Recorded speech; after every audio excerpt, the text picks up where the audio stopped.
Hello everyone, welcome to the class. उम्मीद है आप सब बहुत बढ़िया होगे, बहुत ज़बरदस्त होगे, बहुत अच्छे होगे। तो बच्चों, आज की क्लास में हम स्टार्ट करेंगे अपनी प्रश्नावली 1.1, जिसके बारे में पिछली क्लास में हमने कॉन्सेप्ट अपने तैयार कर रखे हैं और इस क्लास में हम प्रश्नावली 1.1 के ऊपर थोड़ा न्यूमेरिकल्स करेंगे। प्रश्नावली बहुत ईजी है 1.1, जहाँ तक मैं बताता हूँ आप लोगों को, और ऐसा फिंगर टिप आप न्यूमेरिकल्स को देख के ईजिली कर लोगे। ठीक है, तो क्या है, सबसे पहले एक्सरसाइज 1.1 क्लियर। इसमें क्या है, पहला क्वेश्चन देखो, आपको यहाँ बोर्ड पे दिखेगा। पहला क्वेश्चन, पहले क्वेश्चन में बोला है क्या शून्य एक परमेय संख्या है। सबसे पहले आप ये मुझे ये बताओ, शून्य एक परमेय संख्या है या नहीं, बताओ, सोचो। क्या शून्य एक परमेय संख्या है? Zero is a rational number या इरेशनल नंबर? बच्चों, मैंने आपको चार्ट में बताया था कि जो रेशनल नंबर्स होते हैं उन्हीं के अंडर में क्या आता है, पूर्णांक संख्याएं। परमेय संख्या के अंदर ही क्या आता है, पूर्णांक संख्याएं। समझे? पूर्णांक कहाँ से शुरू होती है, जीरो से। जब रेशनल के चार्ट में नीचे मैंने आपको बताया पूर्णांक, याद आ रहा है? इंटीजर, इंटीजर के नीचे पूर्णांक आया याद? हाँ, तो ठीक समझ गए। तो जीरो क्या है, रेशनल नंबर है बच्चों। अब मैंने आपको जीरो लिख दिया डायरेक्ट इस तरीके से, ये लिखा जीरो। क्या आप इसे रेशनल नंबर बोलोगे? कहो बिल्कुल बोलेंगे, हाँ जी बोलेंगे। क्यों? क्योंकि इसके नीचे वन मान लेते हैं। कुछ कहेंगे अरे नहीं सर ये तो गलत हो गया, आपने बोला था कि जीरो अपॉन जीरो कभी भी नीचे नहीं आएगा। तो बच्चों ठीक है ना, मैंने कहा माने जीरो नीचे, आपसे पूछा गया जीरो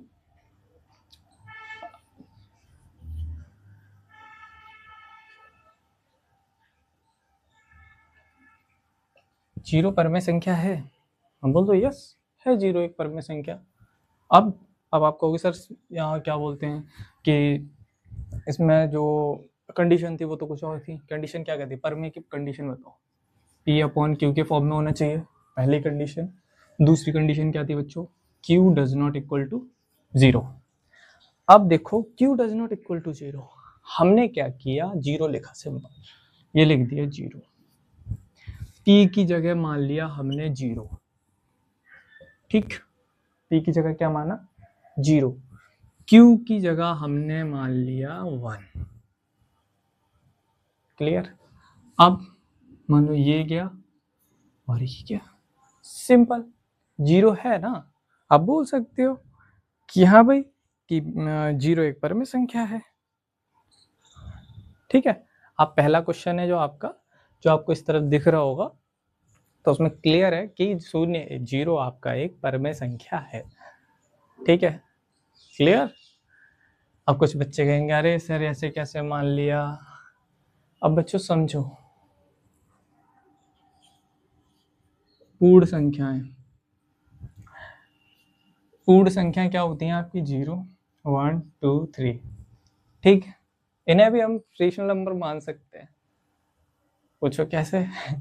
अब आप इनके नीचे वन लगा दो, सबके नीचे बन गया ना पूर्णांक संख्या, रेशनल नंबर बन गया ना पूर्णांक। लेकिन ये याद रखो, सभी पूर्णांक नंबर रेशनल हो सकते हैं, लेकिन सभी रेशनल नंबर पूर्णांक नहीं हो सकते। बच्चे कहेंगे सर ये क्या बता दिया आपने, कुछ समझ नहीं आया। तो समझो इस चीज को, मैं आपको समझाता हूं। आपके सामने मैंने लिखा पूर्णांक, ठीक। पूर्णांक में क्या रहता है कि रिलेट करता है पूर्णांक, ठीक है। आप परमेय संख्याओं को जैसे एक तरफ मानो,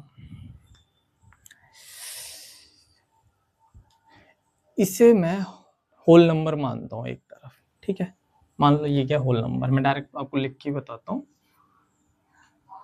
पूर्ण क्या है, zero one two three four five, ठीक।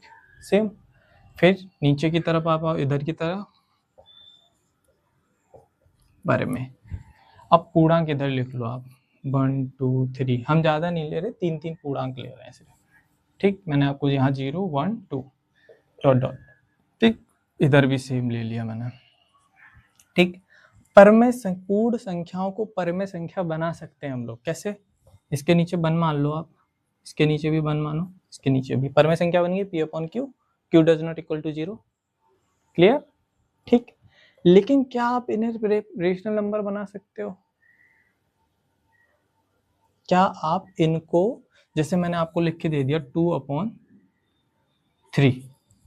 क्या आप इसको पूर्णांक बना सकते हो? तो इसमें कहना क्या चाह रहा है, सभी पूर्णांक रेशनल नंबर हो सकते हैं, ठीक, लेकिन सभी परमेय संख्या पूर्ण संख्या नहीं हो सकती। अब समझो कैसे। सभी पूर्णांक परमेय संख्या हो सकते हैं, ठीक, लेकिन सभी परमेय संख्या पूर्णांक नहीं बन सकती। अब इसे हम पूर्णांक बना सकते हैं ना, इससे नीचे से 1 हटा दो, पूर्णांक बन गया। क्या इसमें से 3 हटा सकते हो आप?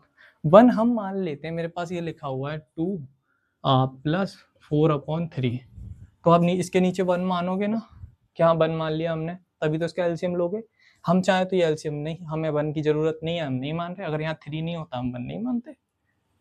ये हमारा होल नंबर, ये हमारे पूर्णांक, होल नंबर्स होते, पूर्णांक होते, पूर्ण नंबर होते, पूर्ण संख्याएं होती, ठीक। सभी पूर्ण संख्याएं परमेय हो सकती हैं, लेकिन सभी परमेय संख्याएं पूर्ण नहीं हो सकती। पूर्ण का मतलब क्या है? कंप्लीट नंबर, जिसमें पॉइंट वगैरह कुछ भी नहीं आए। अगर यहाँ पे 2.5 लिखा है ना बच्चों, तो ये आपका पूर्ण संख्या नहीं है। अगर यहाँ आपके 2.1 लिखा है ना, तो ये आपका नहीं है परमेय संख्या। अगर यहाँ आपको बोल दो कि सर 1, हाँ 1 है पूर्ण संख्या।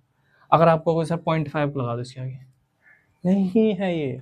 अब तुम कहोगे 1 अब इसे 1.5 को 2 बना दिया, 0.5 है, ये पूर्ण संख्या नहीं है, लेकिन ये क्या बन गया? रेशनल नंबर बन गया, ठीक। अब इसे आप पूर्ण संख्या बना सकते हो। देखो अभी और इधर आओ, इधर समझाते हैं, आप इधर आओ। ये 0.5 है, ठीक, और ये आपका लिखा है 0.5। अब मुझे ये रेशनल नंबर बनाना है, तो मैं इसे इजीली रेशनल नंबर बना सकता हूँ। क्या बना सकता हूँ? 1.2 बन गया रेशनल नंबर, क्योंकि पी अपॉन क्यू की फॉर्म में हो गया, ठीक। क्लियर? अब मैं आपसे कहूँ कि मुझे ये 1.5, क्या ये पूर्णांक है? नहीं। अब मैं आपको देता हूँ यहाँ 2, इस 2 को आप रेशनल नंबर बना सकते हो, बना सकते हैं। बोल दो कि भाई 2/1, ये आपका क्या हो गया? परमेय, ये रेशनल नंबर हो गया आपका, ये भी रेशनल नंबर बन गया। अब मैं अगर आपसे कह दूं कि आपको दे दिया मैंने 3.5, क्या आप इसे पूर्ण संख्या बना सकते हो? मैंने क्या बोला? सभी नहीं होती हैं, बट मैं आपसे कहता हूं कि ये आपके सामने लिख दिया मैंने 10 और ये लिख दिया 5, आप इसको पूर्ण संख्या बना सकते हो। कुछ परमेय संख्याएं होल नंबर होती हैं, बट सभी परमेय संख्या, ये वाली परमेय संख्या है, क्या इसे बना सकते हो? 0.6 में आएगा ये रेशनल नंबर है, और ये भी तो रेशनल नंबर है। ये आपका क्या है? होल नंबर है। अब आपके पास ये रेशनल नंबर है, आप इससे होल नंबर बना सकते हो। बट मेरा कहने का तात्पर्य समझो, 2 से काट दो, 2 टाइम चला गया। अब मेरा कहने का मतलब है सभी पूर्ण संख्याएं परमेय होती हैं, बट सभी परमेय संख्या पूर्ण नहीं होती। सभी नहीं होती, मतलब कुछ होती हैं, जैसे कि ये 10/5, 2 बन गया होल नंबर। ये क्लियर? ठीक, डन। पहला वाला क्वेश्चन हम समझ गए कि 0 क्या है। अब मैं आपसे बोल देता हूँ, क्या 2 एक रेशनल नंबर है? क्या 2 एक रेशनल नंबर है? आप कहोगे, आप सोच रहे हो, आपको कुछ भी नहीं सोचना, आपको डायरेक्ट बोलना है 2 एक रेशनल नंबर है, हाँ जी है। अब 3 एक रेशनल नंबर है, हाँ जी है 3 एक रेशनल नंबर। अब मैं आपसे बोल दूं कि बताओ 2.5 होल नंबर है, परमेय संख्या है, तो आप कहोगे कि सर 2.5 नहीं sir, 2.5 rational number, whole number नहीं है, बट रेशनल नंबर है। पॉइंट में जो नंबर्स आते हैं उन्हें हम रेशनल नंबर में अपॉन में क्रिएट कर सकते हैं ना, डिनोमिनेटर और न्यूमरेटर में कन्वर्ट कर सकते हैं। मैंने आपको लिखा है 2.5, ठीक। अब इससे आप 0 पॉइंट हटाओगे, 0 लग जाएगा, पॉइंट हटाया 1, 0, ठीक। क्या आ गया? अब इससे से कट, अब ये आपका क्या आ गया? पी अपॉन क्यू की फॉर्म में आया। क्लियर? समझ आया? कि हम सभी पूर्ण संख्याओं को परमे में बोल सकते हैं, लेकिन सभी परमे संख्याओं को पूर्ण नहीं बोल सकते। यहाँ पे आपको होता है ये आंसर क्वेश्चन सॉल्व। ठीक है, पहला क्वेश्चन करने में कोई तकलीफ, और ये कॉन्सेप्ट समझ आया सबके? उम्मीद है क्लियर सबको समझ आया होगा। अब देखो दूसरा क्वेश्चन क्या कह रहा है एक बार देखो बच्चों, मैं आपको बताता हूँ जिससे मैं यहाँ सॉल्व कर रहा हूँ क्वेश्चन। ठीक है, आप क्वेश्चन में बोर्ड पे जब तक करता हूँ तब तक बोर्ड को देखो, और जब मैं बोल रहा होता हूँ उसे सुनो, उसे की ऑफ पॉइंट ऑफ की निकालो। जब आप पॉइंट में से की निकालो, की में से पॉइंट निकालो, वो आपके ऊपर डिपेंड है। बट आपको क्या करना है, जो मैं बोल रहा हूँ, जो लिख रहा हूँ, आप उस पर कॉन्सेंट्रेट दो। अगर आप किसी चीज को पढ़ रहे हो तो सिंपल इधर उधर से कोई फोकस नहीं, ओनली फोकस रहना चाहिए आपका पेन, बुक, नोटबुक और ब्लैक फोन के अंदर, जो आप फोन पे वीडियो देखते हो, क्लास देख रहे हो उसमें। ठीक है, तो अब देखो अगला क्वेश्चन क्या है हमारा, 3 और 4 के बीच में परम संख्या ज्ञात करो।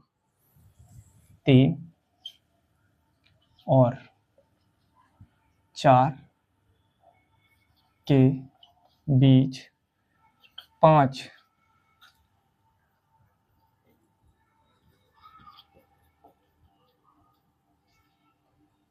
3 और 4 के बीच परम संख्या फाइंड करो। अब देखो इसे कैसे करना है, सिंपल, आपको कुछ नहीं करना है। देखो आपके पास कितनी संख्याएं दे रखी हैं, 5, बट आपकी नोटबुक में कितना क्वेश्चन क्या कह रहा है कि 3 और 4 के बीच में 6 परम संख्या। कोई दिक्कत नहीं होती, 6 कर देते हैं हम इस जगह। ठीक, कितनी, 6 संख्याएं याद करनी है आपको। अब देखो मैं जो आपको बताने जा रहा हूँ ना, वो याद रखो। कितने टर्म पूछे हैं यहाँ पे, कितने पद पूछे हैं, 6 संख्याएं। अब सुनो, ये 6 दो दे रखा है, जब हमारे पास ऐसी फॉर्मेट में हो तो आपको 6 क्या क्या करना है, सिंपल इस 6 को उठाओ, 6 + 1। कौन सा 6 + 1 कैसे कर दिया बच्चों? जब भी हम कोई भी चीज़ फाइंड करते हैं तो उसमें एक प्लस कर देते हैं जब भी पद निकालते हैं। और ये पद वाला आप जीपी एपी वगैरह पढ़ोगे ना, तब आपको समझ आएगा कि ये फॉर्मूला कैसे लगा। इस चीज़ को मैं एक्सप्लेन करूंगा जिस चैप्टर में ये है, बट यहाँ अभी इसका ज़्यादा ज़रूरत नहीं है। आपको सिर्फ ये याद रखना है, पदों की संख्या पूछी है तो इसका क्या रखना है, n+1। क्या, n+1? n+1 सिंपल क्या करना है आपको, ये हो गया n+1। तो ये क्या है, n आपका ये है, ये n की वैल्यू है, तो 6 + 1 क्या आ गया, 7। ठीक, अब आपको क्या करना है, 3 लिखो सबसे पहले। 3 लिखा, क्या लिखा ये, 7, ऊपर नीचे मल्टीप्लाई कर दो, बट्टे में भी रख के। ठीक है, ऊपर नीचे मल्टीप्लाई कर दो, सेम एज इट इज इसके साथ करो। 4 इंटू, बच्चों ये अलग है आपका, आप कहो कि ये इसी के नीचे नहीं है, मैं आपको इधर करके बताता हूँ। यहाँ से ये 4 और क्या है, इंटू 7 इंटू 7। ठीक, अब देखो नेक्स्ट क्या रहेगा आपका, अब इनका मल्टीप्लाई करो। 3 7 जा 21, तो 7 21, 7 का 7। ठीक, अब 4 और 7 28/7। अब कुछ कहेंगे कि सर हमने 3 और 4 के बीच में नंबर क्यों नहीं निकाले, है ना, तुम ये कहोगे। अब 3 और 4 के बीच में 6 नंबर फाइंड कर सकते हो क्या आप, मुझे ये बताओ। और ऊपर से उसने पूछा है कि हमें रेशनल नंबर चाहिए। रेशनल नंबर किस में होते हैं, P/Q के फॉर्म में होते हैं। अब आप कहोगे कि सर 3 और 4 तो रेशनल नंबर है ही नहीं, तो बनाए कैसे। तो बच्चों ये जो आपका 3 दे रखा है, इसमें ये खुद ही हमें यहाँ नीचे वन बांधना पड़ेगा। तो ये क्या बन गया, रेशनल नंबर बन गया। इसके नीचे भी वन मानोगे तो ये क्या बन गया, रेशनल नंबर बन गया। आप समझे ना, P/Q फॉर्म में मतलब ये होल नंबर थे, इन्हें पर में पूर्ण संख्याएं थी। इन्हें रेशनल नंबर बनाने के लिए क्या किया हमने, 1 को नीचे रख लिया। क्लियर, ठीक है। अब देखो ये हमारा आ गया। अब 21 से 28 के बीच में कितनी 6 संख्या निकालनी है। ठीक, 22/7, 23/7, 24/7, 25/7, 26/7, 27/7, 28 नहीं चाहिए हमें, सिर्फ कितने चाहिए। अब आप कहोगे सर 6 निकले तो हमने 6 चाहिए थे तो हमने 6 का निकाला, अगर हमें 10 चाहिए होते तो बच्चों 10 होते तो हम यहाँ 10 का मल्टीपल कर 10 में 1 जोड़ देते, तो यहाँ पे 10 का एक और हो जाता, 10 का 11 से मल्टीप्लाई करते ऊपर नीचे फिर हम, तो हमें 11 नंबर्स मिलते इनके बीच में देखने को। आप कहोगे सर 11 कैसे मिल जाते, लगाओ दिमाग। 33 और 11 44, नीचे क्या रहता 11 11, 33 और 11 के बीच में कितने नंबर्स हुए, 44 और 33 के बीच में, लगा लो काउंटिंग अपने हिसाब से। ठीक, तो हमें कितने नंबर्स चाहिए थे, 6 नंबर्स चाहिए, हमारे 6 नंबर फाइंड होके आ चुके हैं। Clear, done. ये आपका क्वेश्चन नंबर 2 भी कंप्लीट हुआ। ठीक है, अब देखो अगला क्वेश्चन। अगला क्वेश्चन आपसे कहता है कि इसे मैं हटा देता हूँ, यहाँ तक हटा देते हैं, जैसे हम यहाँ तक हटा देते हैं 26/27 तो 7,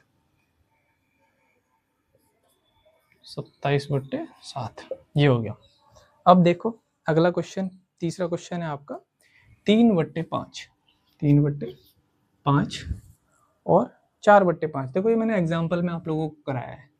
4/5 इनके बीच में हमें कितने प्राइम नंबर्स निकालने हैं बच्चों, कुल मिला के 5। आपके सामने 3/5 और 4/5 के बीच 5 परिमेय संख्याओं को ज्ञात कीजिए। कितने नंबर ऑफ पार्ट, एन की वैल्यू क्या देखिए 5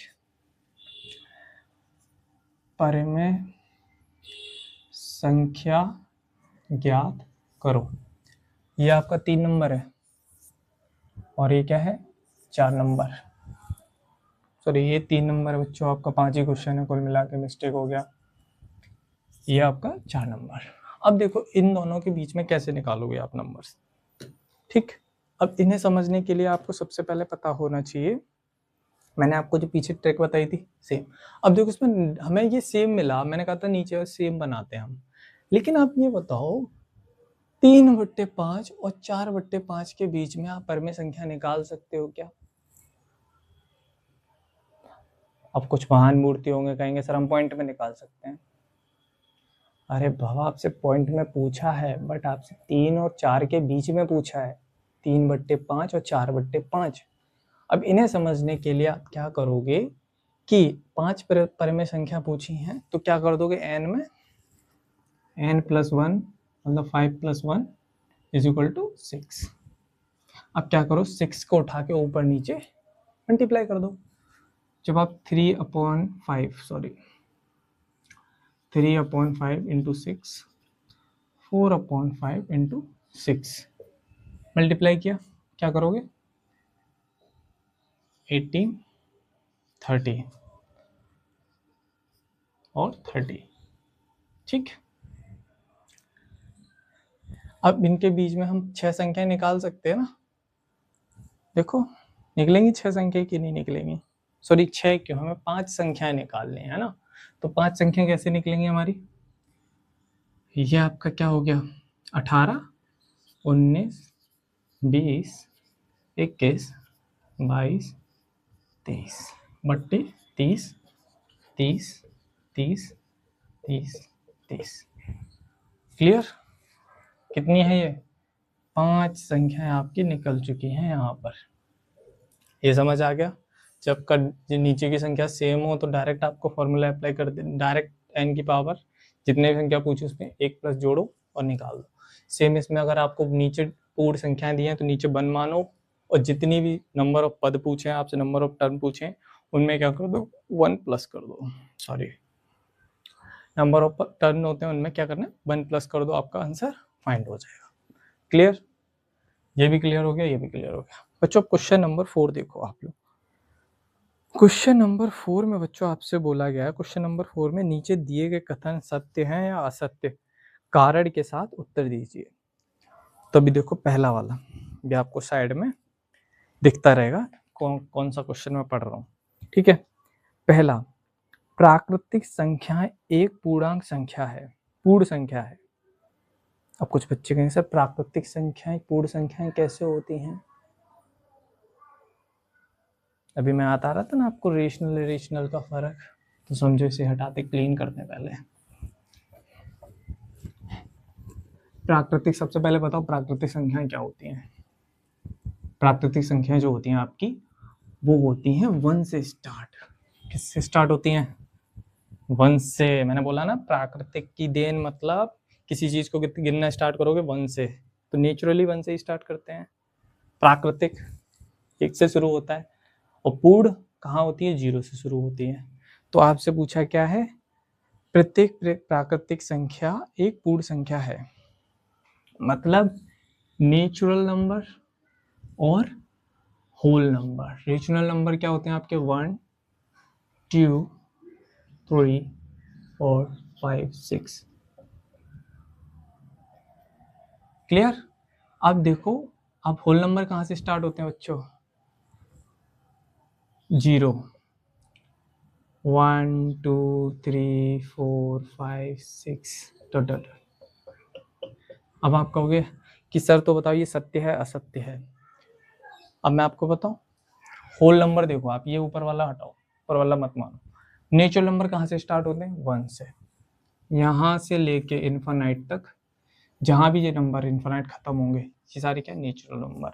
तो इससे समझे, होल नंबर्स के अंदर नेचुरल नंबर आता है। आपसे पूछा जाए कि पूर्ण संख्याएं प्राकृतिक संख्याएं हैं, तो आप क्या बोल सकते हो कि यस, होल नंबर ही, होल नंबर जो प्राकृतिक संख्या हैं वो होल नंबर हैं।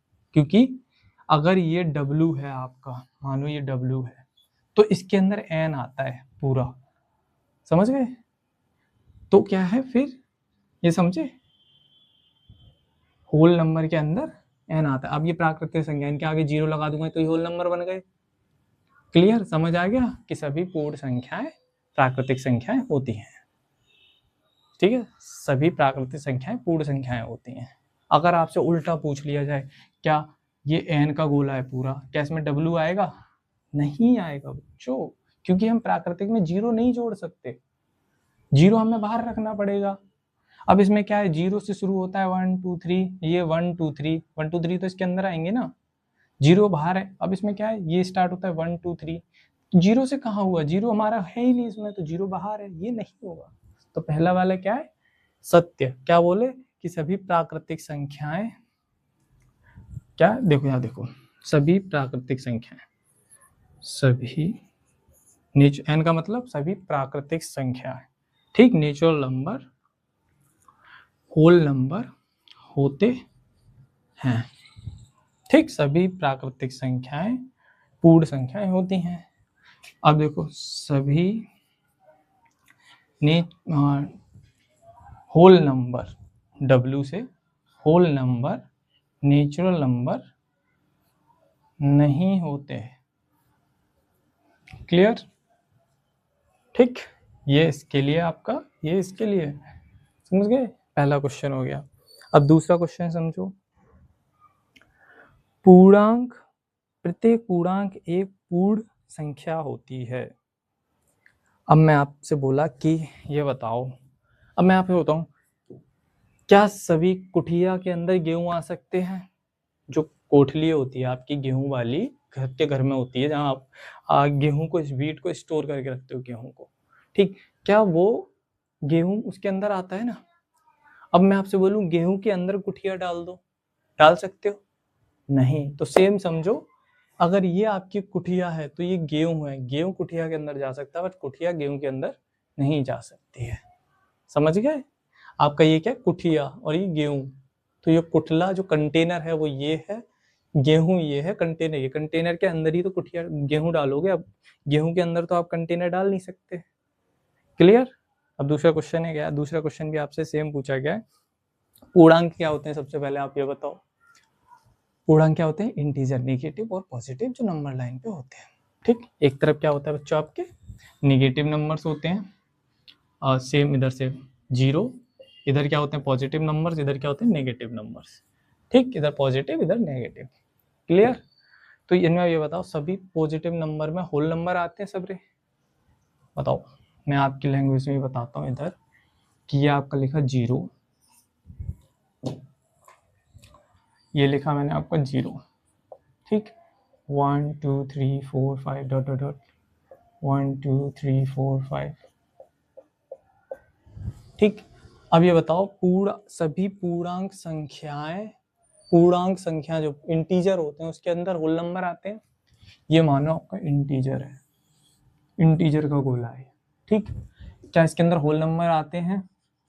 जी हाँ, ये गए आपके होल नंबर, 0 से स्टार्ट होते हैं यहाँ तक। ठीक, अब इसमें बोला गया है, क्वेश्चन में बोला गया है कि ये आपके होल नंबर हैं। ठीक, क्या इसके अंदर इंटीजर आ सकते हैं? तो निगेटिव पॉजिटिव ही तो आएगा, 0 से स्टार्ट होता है 1 2 3 4। अब निगेटिव नंबर कहाँ चले गए इसके? बाहर।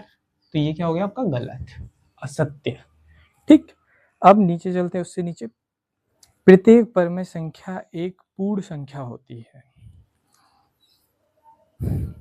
परमेय संख्या एक पूर्ण संख्या होती है, ये गलत है। मैंने आपको समझाया है बहुत अच्छे से तरीके से। मैंने आपको क्या बोला? परमेय संख्या पूर्ण संख्या नहीं हो सकती। पूछो कैसे? क्या आप 2.5 प्रत्येक नहीं, मतलब कुछ हो सकती है। देखो मैं आपको बताता हूँ, जैसे ये परमेय संख्या है। ठीक ठीक, तो इस पे काट देंगे तो क्या आ गया? ये पूर्ण संख्या बन गई हमारी, रेशनल से पूर्ण संख्या बन गई। हाँ ठीक, एक शर्त मान ली, लेकिन इसने बोला है कि अगर मैं 2.5 दे देता हूँ तो आप क्या करोगे? पॉइंट हटा के, ये आपका परमेय संख्या पूर्ण नहीं बना, ये बना पूर्ण संख्या। ये भी तो P/Q फॉर्म में, ये भी P/Q की फॉर्म में। तो आप इसे काट दो 5 टाइम, ये कट गया 2 टाइम, 5/2 रेशनल ही रहा। लेकिन इसने क्या बोला है? प्रत्येक परमेय संख्या। क्या बोला है? प्रत्येक परमेय संख्या। वो क्या है आपकी? P/Q की फॉर्म में होती है। क्या वो संख्या आपकी सिंगल डिजिट में बदल सकती है जैसे यहाँ बदली? आंसर होगा नहीं, बिल्कुल नहीं। आप प्रत्येक परमेय संख्या को पूर्ण संख्या में नहीं बदल सकते, प्रत्येक को नहीं बदल सकते। मतलब अगर बोलता कि कुछ परमेय संख्याएं पूर्ण संख्या होती है तो हम बोलते हैं हाँ जी यस होती है, लेकिन उसमें ये भी तो है कि प्रत्येक कुछ होती हैं, सभी नहीं होती, सभी नहीं होती, कुछ होती हैं। ठीक, तो आपकी ये क्लास मतलब एक्सरसाइज कंप्लीट हो गई, प्रश्नावली 1.1। इसमें कोई भी डाउट नहीं छोड़ा, कुछ भी नहीं बचा इसके अंदर। आप सवाल की खाल निकाल सकते हो एक एक करके इसको प्रश्नावली के अंदर से। ठीक है, और बच्चों रटना मत, मैं आपसे अभी भी कह रहा हूँ, चीज़ों को, कॉन्सेप्ट को समझना, रटना मत, क्योंकि ये कॉन्सेप्ट आपके इन फ्यूचर बहुत काम आएंगे। आप कम्पिटिटिव लेवल पे जाओगे, जब एग्ज़ाम्स के लिए प्रिपरेशन करोगे, तब भी आपको ये चीज़ें बहुत यूज़फुल रहेंगी। तो इसलिए रटना मत, इस चीज़ को समझो, क्वेश्चन देख के समझो। प्रमेय का काम क्या होता है, पूर्ण संख्याओं का काम क्या होता है, रेशनल नंबर्स का काम क्या होता है, यही चीज़ समझा रहा हूँ मैं आपको। पूर्ण संख्याओं का काम क्या था, रेशनल का काम क्या है, पूर्ण बन सकती है और रेशनल भी बन सकती है। समझे? इस तरीके से। ठीक, तो आज की क्लास फिर यहीं समाप्त करते हैं। इस क्लास को अच्छे तरीके से रिवीजन करो, लास्ट क्लास का, इस क्लास का भी। और तो यहीं पे अब समाप्त करते हैं क्लास, मिलते हैं अगली क्लास में, तब तक के लिए धन्यवाद।